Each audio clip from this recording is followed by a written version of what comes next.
I don't know what you see when you read the parable of the prodigal son. For me, I see the pure love of God.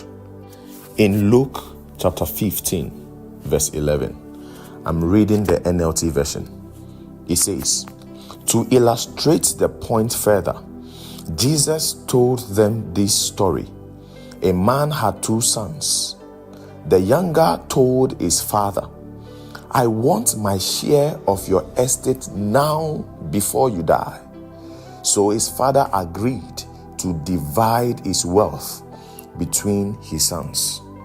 Do you know what it means in the Jewish tradition to request for your inheritance while your father is still alive?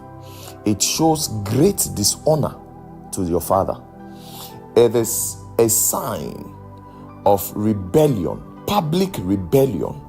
It makes the family look stupid in the eyes of the community. It implies that your father is of no use to you alive. The father in this parable is God. In verse 17, this boy finally came to his senses and decided to go back to his father. See what the father did in verse 20 after he had been dishonored. The Bible says in verse 20, so he returned home to his father, and while he was still a long way off, his father saw him coming. Filled with love and compassion, he ran to his son, embraced him, kissed him. This is beautiful. Even the son knew what he had done to the father, knew the gravity of the sin he had committed. Look at what he says in verse 21. His son said to him, Father, I have sinned against both heaven and you, and I am no longer worthy of being called your son. In verse 19, he wanted to be a hired servant, no longer a son. Beloved, listen.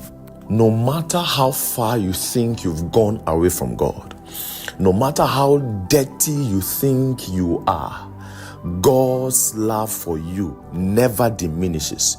God's love for you is still intact. All you need to do is to come back to Him. He is ready to accept you. He is ready to restore you back to your position. See, the son wanted to be a hired servant, but the Bible says in verse 22 that his father brought him the finest robe. The father gave him a ring. These are signs that he has been restored back to the position of a son.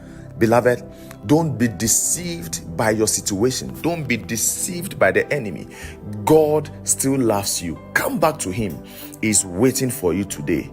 And heaven is waiting to celebrate your return.